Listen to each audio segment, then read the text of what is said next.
Müharibələr tariximizin dəyişilməz gerçəklərindəndir. Tarix boyu vətənimizi işğalçılardan qoruyub, vətənə görə canından keçən igidlərimiz olub.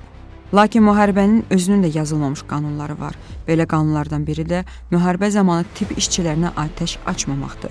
Lakin mənfur düşmənlərimiz müharibənin bu qaydasına da əməl etməmiş və nəticədə müharibə zamanı qəhrəman həkimlərimiz də şəhidlik zirvəsinə ucalmışdı. Belə igidlərimizdən biri də Leytenant Xəlilbəyli Turqut Nadiroğludur.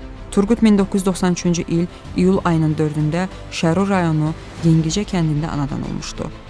Orta təhsilini Əhməd Mahmudov adına liseydə aldıqdan sonra həkim olmaq arzusu ilə yaşayan Turqut Azərbaycan Tibb Universitetinə qəbul olur və hərbi həkim ixtisasına yiyələnir. Universiteti bitirən Turqutun təyinatını Beyləqanda yerləşən en sayılı hərbi hissəyə verirlər. 3 il həmin hərbi hissədə xidmət göstərən Turqut 44 günlük Vətən müharibəsi zamanı öz istəyi ilə ön cəbhəyə yollanır.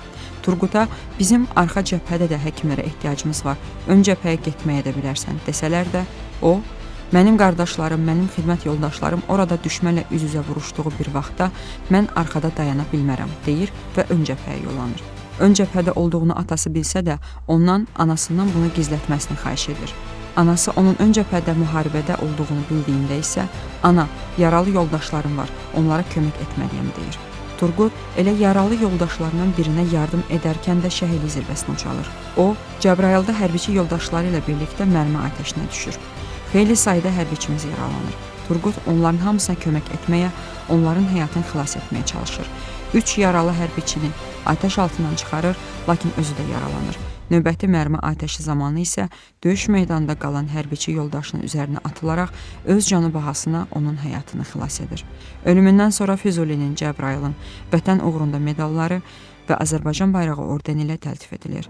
Şəhid Leytenant Turqut Xəlilbəyli Bakıda 2-ci Şəhidlər Xiyabanında dəfn edilir.